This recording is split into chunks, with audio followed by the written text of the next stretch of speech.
name's Dr. Brock. I'm a functional or integrative medicine practitioner. And today we're going to be discussing just some cases using the Electro Equiscope in an integrative functional practice. And I'm also doing this, Lisa asked me to help everybody understand what we're looking for when we're presenting cases in more of a kind of a traditional formatted style. So I'm going to give you some examples. And after this, I'll talk to Lisa and her team about basically sending like a Google document summarizing all those components that you need to have when you present a case. So just quick background for me, I got my bachelor's at Oregon State University. I went to Oregon Health and Science University and got my medical degree in 2010. I did transitional year, which is surgery and medicine at Legacy Hospital in North Portland. I did that for a year and loved it, but I ended up going into diagnostic radiology after that and did that for 6 months, and I got bored to tears because I missed seeing patients. So I went back to Legacy and went ahead and did internal medicine. And once I became an attending in a primary care practice, I ended up loving integrative medicine and ended up getting a huge breakthrough in my health, partnering with people like Dr. Cowden, and I ended up leaving that practice and starting my own practice up here in Washington State. And so now I'm part of the Scientific Advisory Chair Board on the Academy of Comprehensive Integrative Medicine. And also we head affairs in the Middle East for the ACIM as well. Okay, so the first case I'm going to present to you is a gentleman who I recently seen from Seattle who came to me presenting with mold toxicity. And I chose this picture because it's almost like the tip of the iceberg. We have to, as integrative functional practitioners or people who are willing to use whatever means of medicine it takes to get somebody well, we have to look for the root cause of the illness in order to get a resolution. So it's not what it seems. Okay, so this here is the title, the HPI, the history of present illness. This is the story. And this is typically how it's presented in a traditional medical Western allopathic way. So the CC is chief complaint, and the patient presented to me with chronic fatigue, neuropathic pain in his hands, muscle aches everywhere, fibromyalgia, and brain fog that came on since March of 2017. And the course of the disease, he started with joint pain and the nerve pain in his hands and his feet, and it progressed into fatigue with exertion, dirt biking and exercise, which are very normal things for him, which didn't create these symptoms previously. And you say these symptoms would come in flares and they would go away. And so during one of these flares, he developed really bad acid reflux disease, ended up seeing a gastroenterologist, and they did an endoscopy and found him to have Barrett's esophagus. And Barrett's esophagus, for those of you who don't know, is just basically when somebody's having too much acid reflux, the cellular changes what the body does to compensate, you can actually see on an endoscopy and on biopsy, which can be precancerous. So he did not like the options that allopathic care had for that, so he ended up seeking a natural physician in the Seattle area. And that treatment consisted of just some general detoxification and some gut healing supplements. The main one, he said, helped him was zinc carnosine, and it resolved his issues.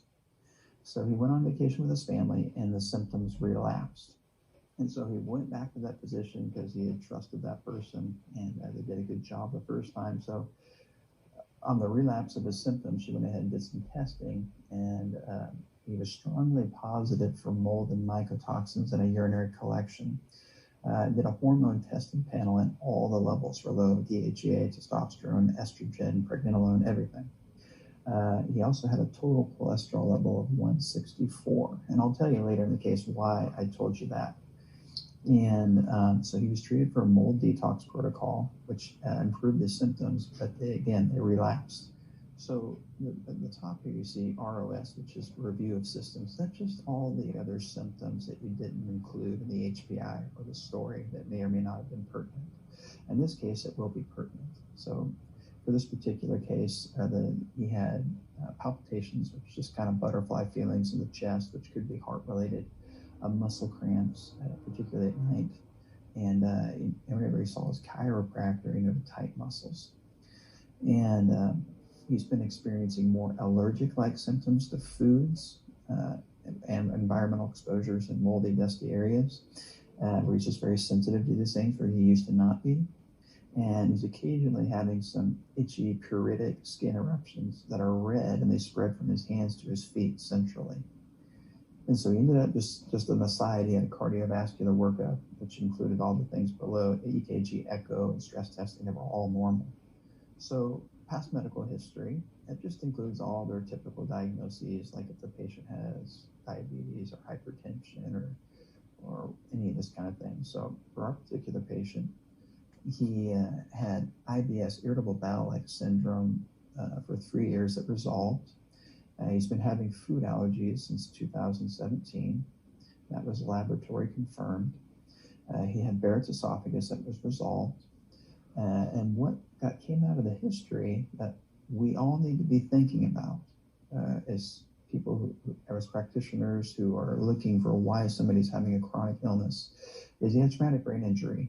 And you can see the picture I put on the slide is he's a big motocross guy. And apparently 10 years ago, he had a huge crash where he struck his head, had loss of consciousness, and it was a big deal. Then in further questioning, it turns out he has had a lot of wrecks and a lot of concussive head injuries. So that's very important. And I'll explain all of that. So just past surgical, just any surgical procedures the patient's had. So for this particular patient, left knee arthroscopy, and he also had another traumatic brain injury when he was 5 years old, when there was an accident where he was struck in the head with a golf club and required bone reconstructive surgery. So social history, these are components of the patient's job, their relationships, their upbringing, their travel history, their religious spiritual preferences, their job, these kind of things. So for our particular guy, he's married. He has 2 young daughters. He's a chemical engineer in a very successful job. And he grew up in the Seattle area, and he's always lived there. He has a very high-stress job. He has no particular religious spiritual preference. He really likes high-risk extracurricular activities like climbing, dirt biking, etc. Just more history aside here, just allergies. Typically when you list allergies, people are thinking more about prescription allergies or supplement allergies. You can list food allergies or environmental allergies in this section as well. So this particular guy, just like I stated before, he has food allergies. And I'm also going to add dental. He has multiple mercury amalgam fillings. So physical examination, in order to keep things short, that way you don't have to list everything you did, just list the pertinent things that were abnormal or the pertinent things that were normal related to your case. So for example, here's his vitals. Those are borderline. His blood pressure is just a smidge high, but that's still within normal range. Everything else looked good there. Only pertinent positives I found was on a detailed neurologic exam looking at his eye movements. He has a delayed horizontal saccade. Those of you who don't know what a saccadic eye movement is, essentially you have the patient focus on your nose, and then you hold your hands up on each side of your ears like a field goal post, and you snap. And what he needs to do is focus his eyes to the fingers that snap, then back to your nose. That's called a saccadic eye movement, and it was very delayed for him, which that can represent structures in the midbrain and in the middle ear. And that's often coincide with people who have had traumatic brain injuries. We did some muscle testing, which is a kind of more energetic testing. And I actually test Chinese meridian points on the hand for muscle testing as well to see if there's any stagnation that really shows up. And what I found was the nervous system point, the allergy point, the organ system metabolism point, the small intestine. And you can see the picture I have down there kind of references some of those points.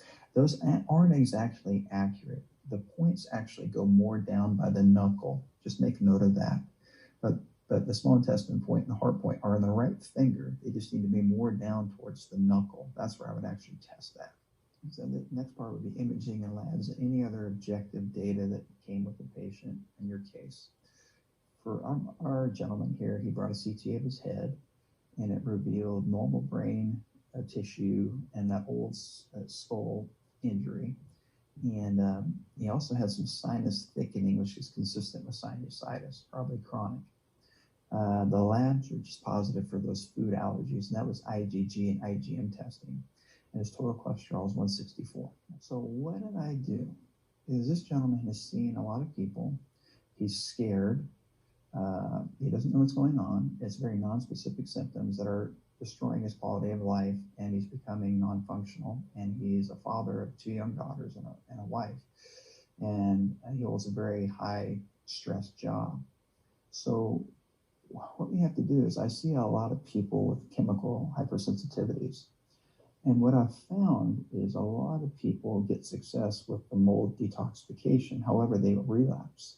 And I do believe the reason that is we need to balance the autonomic nervous system.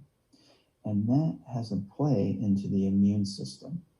And that's where you get the mast cell activation syndromes and the hypersensitivities to the environmental exposures in the food. So the Equiscope is a fantastic way to help balance the nervous system. And so here's what I did for him. He was coming from out of town, about 2.5, 3 hours south from Seattle. I'm more in the Portland area. And so he stayed with us for 2 full weeks, and we treated him 5 days a week. And what I did is I started with a Myers cocktail at the beginning every day with high magnesium and vitamin C. And the reason that is a lot of people who have chronic head injury, post-concussive syndrome, like symptoms, is they waste minerals like crazy. So it's just, and that is in the history with the muscle cramping and the insomnia and the tightness of muscles. It just, there's a clinical sign that's saying he's low magnesium, he's low potassium, he's low mineral. So we do that intravenously to start the day to get some minerals in him. Then I began to work on the skull, and really skull work is super important to get the cerebral spinal fluid circulating properly again, so the brain can fully detoxify and the spine can come into better alignment. That way the autonomic nervous system can further come into alignment and come into rest. We did exercise and oxygen therapy with a live O2 unit for 20-minute sessions in the morning and in the afternoon. Then you would have a lunch break, and then we would do prayer and emotional healing for 20 or 30 minutes or an hour, however long it needed to go. And then we'd do another session of exercise and oxygen therapy. And then we would do 2 to 3 hours of Equiscope work using the brain protocols. So the brain protocols that I used on him every day, 2 to 3 hours a day, was I would put a plate on C1, and I would put a plate on the sacrum, and I would put them on the ear clips. And we would run those cycles, 0.5, 2.5, 5, and 10 hertz for about an hour or so. Then I would move into a TMJ protocol, where a patient takes the dental probe, and then we get the trigger point probe, and there's specific details about how that looks on the Thorp Institute website. And that is stimulating the facial nerve, and it's stimulating the trigeminal nerve. And these are big cranial nerves that go back into the brainstem. And it's a great way to help adjust the autonomic nervous system, which is largely in the brainstem, to help reset that dysfunction. And then we use the brass hand cradle, and I use the trigger point to stimulate the fingertips to do more of a neurosensory integration. And that altogether is about 2 to 3 hours of work per day. So the outcome during the course of treatment here. So the first week he felt, one of the good signs you see with these people is they start to warm up. Their magnesium levels start to increase. Their autonomic nervous system starts to go parasympathetic, more rest and digest from being fight or flight all the time, and their extremities start to warm up. Okay, this is a good sign. When he would go out to eat his lunch or dinner, he would come back the next day and say, I'm not getting these weird stuffy nose, itchy, strange reactions that I was getting before. His energy level started to improve. And these things will help the patients feel more confident and hopeful because they haven't experienced that before. And so after the 2 full weeks, he's doing fantastic. I recently just talked to him this week. And he went on a road trip through basically the whole Western United States, pretty much Northwestern United States. And he's doing fantastic. He's having great energy. He's not having any mold issues. And what was really cool for him is he really had a good spiritual awakening through all the emotional spiritual work, which which would really address the fear and anxiety of not getting well, or this is the beginning of the end kind of scenario.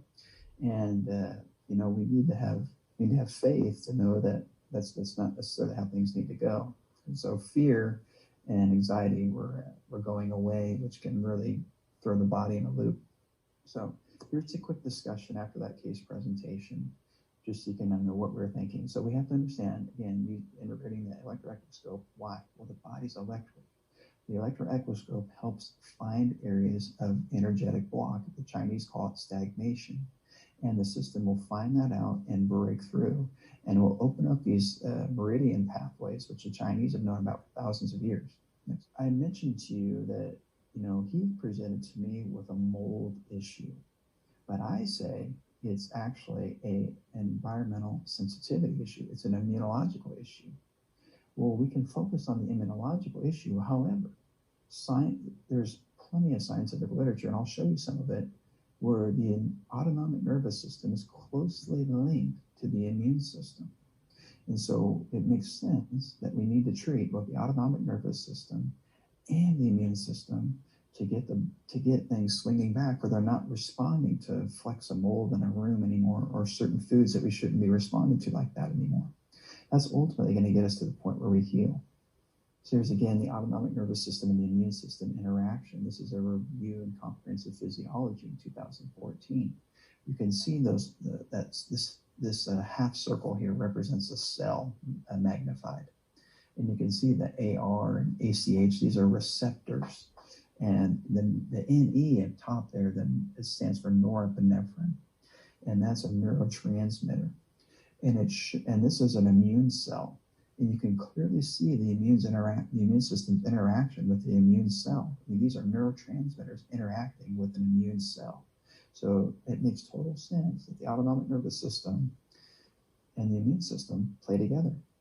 Okay, so I just want to give you some tidbits of what I've seen when we're stimulating different frequencies on the Electro-Acuscope. Delta waves are 0.5 to 4 hertz, and they typically are stimulating the deep structures in the brain, like the midbrain, the hypothalamus, the pituitary, and the limbic system. This is like the neurohormonal axis, and this is important for getting that reset. The next one is theta waves, and that's more like the limbic system. The next is alpha waves, and that is the thalamus. That's like the symphony orchestrator of the nervous system, where it gets all the sensory input from the environment and integrates it to the higher structures of the brain where it needs to go. The beta wave is kind of the on activation part of the brain, where it's a go mode. And gamma is not really that. There's a lot of controversy. Some people talk about procedures in that area. Really, it's high athletic performance zone for people. It's being in the zone, so to speak. So what you'll find with people who have a lot of chemical environmental hypersensitivities is there's this syndrome that's becoming rather prevalent, rather known as mast cell activation syndrome. The mast cells are just cells out in the tissues that release histamine in reaction to some sort of antigen, some sort of stimulant from the environment. Okay, and so you can see here on this slide that the microglia and the astrocyte, which are nervous system based, are interacting with the mast cell.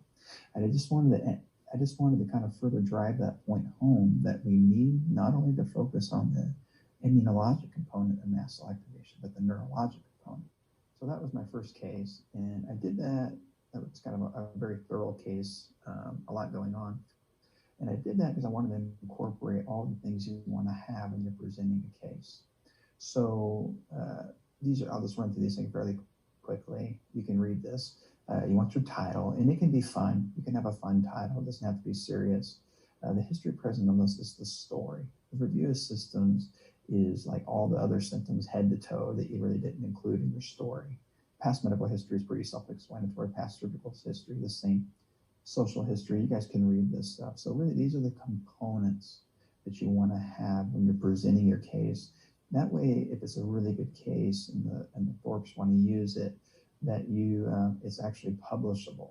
You have all the data there. And then when you do your outcome, there's one critique I'll give of myself, is when you do a treatment course and outcome, you want to say what happened. But what would be really helpful for publishable case studies is if you had an objective outcome, like you can document range of motion changes, you can document laboratory changes. They have some sort of questionnaire that they filled out before and after your treatment with the Equiscope, or even video testimonials.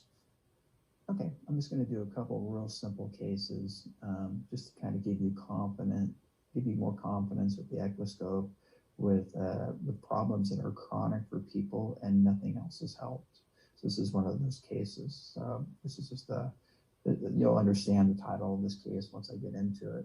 And getting back in the parade, as somebody a patient of mine who loves to march in parades.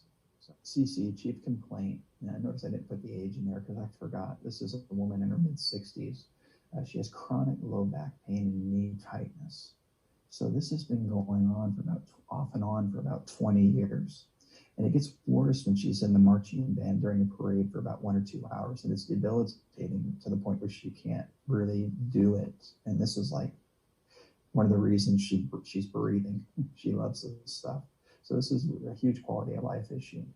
So the pain quality, it radiates in her back horizontally in the lower back and down both her legs, kind of like a sciatic-like pain.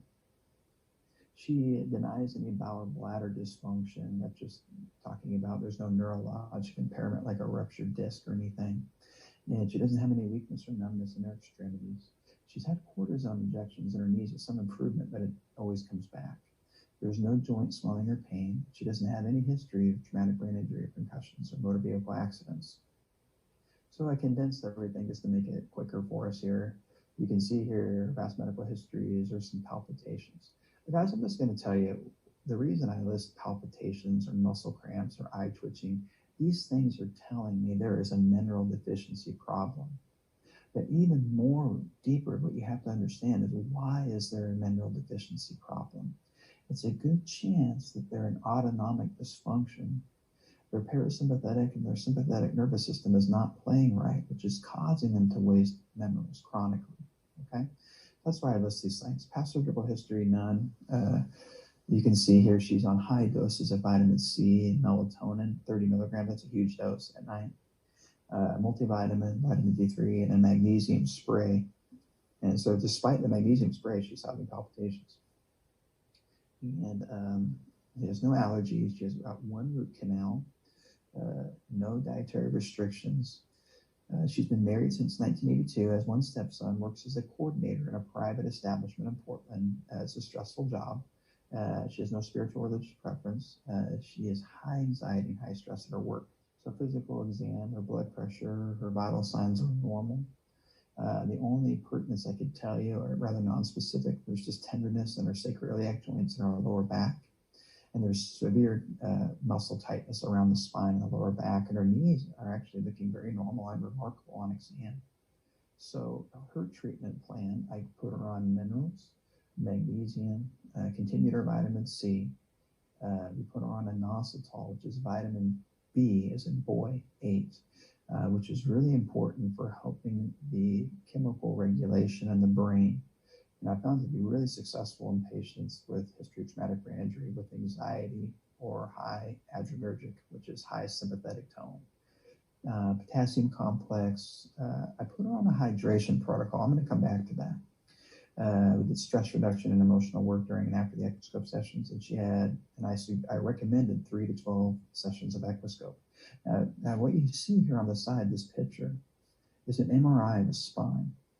They call this a T2 weighted image. And the reason I know it's T2 because the fluid lights up bright white. And you can see, I don't know if you guys can see, can you use that pointer for me? I don't know if you can use a pointer. Yeah, you see that white part of the discs to the left a little bit. There you go, right there. That's a nice disc right there. It's white. That means it's got fluid in it. Discs should have fluid in it. Now go down to the dark ones. Right there. You see how that's different? That is a desiccated disc. That means it has no hydration in it. And you can actually see a disc bulge coming out the back there on the MRI on the side. Yep, right there. And so you can see 2 of them if you go down 1 more. So that's at the level of L4 and 5 or S1. And so that is called disc desiccation. It's dehydration. So not will also, so putting her on a hydration protocol makes sense because we can see physiologically part of the pathology of low back issues is this dehydration. And you got to get back to why are they dehydrated chronically? The patients will tell you, I drink water all the time. And then they'll tell you, I also pee all the time. So it's in one hole, going out the other. And so the reason that is the autonomic nervous system regulates the body's ability to hydrate via antidiuretic hormone, which is produced in the posterior pituitary, which is under autonomic nervous system control. So there you go. And so that's how you know the Equiscope can help this particular case. One, they'll begin to hydrate more. Two, the body will begin to hold on to minerals. And three, you'll begin to resettle out the autonomic nervous system so their tissues can actually heal in a rest and digest state. So we did some Equiscope protocols here. And the one I did the very first day, I just did a neural protocol like I did on the last case. C1 plate, sacrum plate, ear clips, 10 to 15 minutes, 0.5, 2.5, 5, and 10 hertz for about an hour. And we did a grid protocol on the knees, and she did fantastic the first day. Then she just she wanted to keep the progress, so we just kind of went for a few weeks consecutive, and she only did 2 treatments a week. And we did a grid. The day 2, we did a grid on the lower back with a wide probe massage and a seal at the end, and much better, and just continue to improve. Now you notice there's times where I didn't even put the treatment on her back. And so that just goes to show you, I mean, like Lisa talks about it when she gives the lectures for people learning how to use the Equiscope, just put the machine on their body. And if it's primarily a neurological issue, I'm telling you, it will correct, it will get better. So 6 sessions and near resolution of 20 years of back pain. So the key, what we also did with her, so when you have patients on the Electro Equiscope, at least for an hour typically, you develop a relationship with them, you get to know them, and then you can begin to work through the emotional, spiritual conflicts that are often related to the physical manifestations of the disease. So there were some huge breakthroughs that we had as well with that regarding, you know, not just using the Equiscope, but also the emotional, spiritual component. So I want to, sometimes when we present a case, you want to sometimes give some evidence to show support for what you did. In this particular case, there is pretty good evidence for microcurrent therapy in low back pain. And this was a study where there was 22 patients. The average patient had 8.8 years of low back pain, so pretty chronic. And 90% of these patients had failed physical therapy, naturopathic care, chiropractic care, and acupuncture. The treatment frequency for specific, it was about the frequency of treatment for the microcurrent was 1 treatment for 5.6 weeks. Now, this particular study was frequency specific microcurrent, which is not exactly what the Equiscope is doing, but it's a similar concept. So their results were they had a 3.8-fold reduction in pain intensity based on a visual analog scale. So there's some evidence there. Another study looked at 33 patients, which were male and female, and they had radicular back pain. That just means they had weird symptoms going down their leg. They had an average of 12 treatments, and the results were they had statistically significant improvement in back pain severity, leg pain severity, functional disability, amplitude and latency of the soleus H reflex. So their conclusion was this is effective for low back pain, even on a chronic level. So I'm just going to throw an FYI in here. The allopathic community is addressing this, and they recognize this. Opioids are not a good pain management treatment. And we came out of the 90s and the early 2000s where it was being handed out like candy, and we got into a huge problem. And just tell you, 2017, based on the CDC statistics, 47,000 people died of an opiate overdose. 36% of those were prescription. So it just makes sense to me if we can get somebody for an hour appointment on the Electro Equiscope to do way more than an opioid with no risk of death. I mean, it's just a no-brainer. So the case here is wound up too tight. And I did not draw this picture. You can see I got it from cartoon stock. So here's history present in this last case here, guys. I'm going to keep it short today. This person comes in again with chronic low back pain and neck pain. This is a known patient of mine. I've known her for quite a while, for 2 or 3 years. She's been treating this pain with chiropractic care for over a decade with some intermittent success, just temporary success. She's been using CBD oil at night for sleep and insomnia with intermittent success. She's tried a lot of stuff, acupuncture, PT, supplements, chiropractic care. It's all been very limited benefit for her. She's been in 4 motor vehicle accidents, and the symptoms started after all those accidents. There's been no obvious history. She didn't have any loss of consciousness or concussions, but she noted a lot of whiplashes with each MVA. I condensed all the history down here so you can see it. The review system is positive for she has chronic anxiety and insomnia. She had macular degeneration that improved, was nearly resolved with human umbilical cord stem cell therapy. She had chronic anxiety. She's got palpitations, muscle cramps, history of racing heart with exertion. All sounding familiar? Hypertension. Hypertension is another sign to me that there is a mineral deficiency problem. Okay. Past surgical history, nothing. Social history. She lives with her mother, who she's had a lot of relational issues with. Everything else is pretty unremarkable. Now, I wanted to, since I've known this patient, I wanted to give you some clues here. I've treated her cardiac symptoms, which are racing heart, anxiety, and hypertension, very successfully with magnesium drips, intravenous, and IV slow magnesium pushes, which eventually the symptoms come back after a few weeks. So her physical exam, her vitals are relatively normal. Their blood pressure is just a bit on the high side, but it's normal range. The significant findings here, she has extreme muscle tightness in her back, restricted range of motion in her neck on rotation. Energetically, I test the nervous system as the priority for the body. Diagnosis and treatment plan. I call her chronic post-concussive syndrome with whiplash and autonomic dysfunction. Treatment plan, Equiscope. So we did 7 sessions over a period, just from this last April. So that's not very frequent. I mean, it's like, 1 or 2 a month. And so what I would do for protocols is I would put a plate on her upper cervical on each side, on the right and the left side. And I would do it on the lower cervical. And then I would put plates on the lumbar spine on the right and left side. Then I put the ear clips on. Okay. And then we would finish the affected areas with a wide probe massage and a seal. So after just the first session, she had complete resolution of her pain. I mean, you can watch it during the treatment. You can watch the quality of the tissue and the muscle tone totally let go. You can just feel it on the probe. Her range of motion was fully restored. Her tissues immediately relaxed. Her pain went through 0. And she went home that weekend and did a bunch of yard work, a bunch of heavy lifting, and she hasn't been able to do that in years. And she came back the next week sore again because she overexerted herself because she felt so good. So I ended up doing about 1 or 2 treatments per month. And this sustains her. I mean, I see her once a month just for a tune-up, and she is so responsive to it.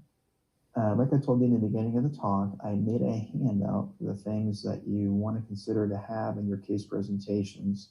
That way, if there's one that's really good, if we all decide we want to keep, you got everything there that we can potentially make it a case study.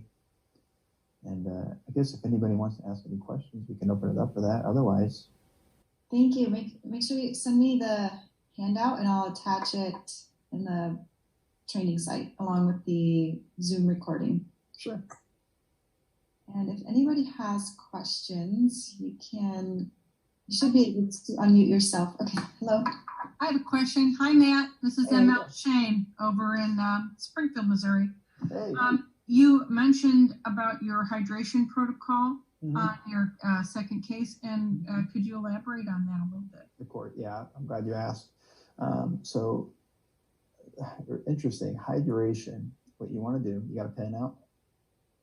Make sure you got your pen out. It's 2 to 4 ounces every 30 minutes. And when they take a drink, they hold it in their mouth for about 20 or 30 seconds. And they do that every waking hour of the day for about 3 days. And you want to make sure the water is somehow charged. It can be with hydrogen, it can be with, you sprinkle some Himalayan sea salt or minerals or something to somehow give the water some charge and some structure. And I'll tell you, it really helps back. So you're saying 2 to 4 ounces every 30 minutes, but you're having them hold it in their mouth For 20 to seconds. 30 seconds, just is that to help absorb Yeah. some of the electrolytes a little bit more through the Yeah. tissues, or? Exactly. Okay. A lot of it will get absorbed immediately right through the circulation and the buccal mucosa. Could you also address on your second patient too? It was interesting. She was on a real high dose of melatonin, I think, to help her sleep. Did that ever get resolved with, getting her autonomic nervous system calmed down? I know it improved. Now, I don't think she ended up coming off the melatonin. Isn't there something about melatonin that if you're artificially, trying to take high doses like that as an adult, does that not shut some of your system down for your own body's production of it? And I'm not really sure about that. That's just in the back of my mind. I thought I remembered learning a little bit about that. Yeah. No, the only thing I think of when I hear high dose melatonin is the Italian studies where they looked at prostate cancer and breast cancer, and they used 20 milligrams, and they had some pretty good effect immunologically. See, I think of melatonin with somebody using 20 or 30 milligrams as an immunological agent, like an immune stimulant. But in terms of like feedback and shutting things down, I don't know. Yeah, and I can't. I don't know of any studies right offhand that I could say. I'd have to go back and look at some of my notes from things in the past, but it stuck in my mind about that, and I thought I would just ask you what your thought was on that. Yeah, it's a little bit of a mystery to me. Thank you. These were really great cases. Well, I'm glad you liked it. Thank you. Hello, Matt. Are you there? Yeah. Hey, Darren. Hi. I have a question on your first case. You reported 3-hour sessions, 5 consecutive with the Equiscope. Mm-hmm. Did your patient experience any kind of detox reaction? Yeah. Yes. Yeah. Let me explain that. And I want to restate the question, Darren, because I think what you're asking is very important for people to know and understand and be aware of. As Darren is asking that, I did a lot of Equiscope on somebody who's Equiscope naive, and was there any detoxification reactions or over detox responses? The answer is yes. And how do I deal with that? I actually preemptively give them herbal lymphatic drainage remedies, methyl support, open up all the detox pathways of the liver for sulfonation, glucuronidation, and methylation. And I give lots of, herbal lymphatic drainage remedies. I use the Nutrimetics, Berber Panella, and you can also use Mapalo and parsley, which I found to be very helpful. We're draining the kidney and the liver and the brain. And I found that will keep you out of trouble if they do begin to get a detox reaction. But yes, we were pushing the limit when he was up about the 2 to 3 hour mark on the first week. And so that's something you definitely want to keep an eye on. And some of the symptoms patients will experience is they'll just start feeling sluggish. They'll just start feeling like their stomach feels off, dizziness, wooziness, lightheadedness. Those are all signs that the patient's beginning to mobilize too many toxins. I hope that answered your question, Darren. Yes, fantastic. Thank you for your time. Yeah, no problem. Okay. Yeah, I wanted to elaborate one more thing on what Darren asked, because that's a good question. This particular patient, he came to me on a lot of products. So he had already gone through a lot of detoxification. He had already been on a lot of stuff to support the detox pathways. So he wasn't necessarily naive like a lot of our patients we get off the street who never maybe even taken supplements before or detoxed before. So for those kind of patients, I definitely keep it to about an hour or two max, and I'm definitely clinically observing detox reactions. So this particular guy can handle the 2 to 3 hour range before starting to have a detox reaction.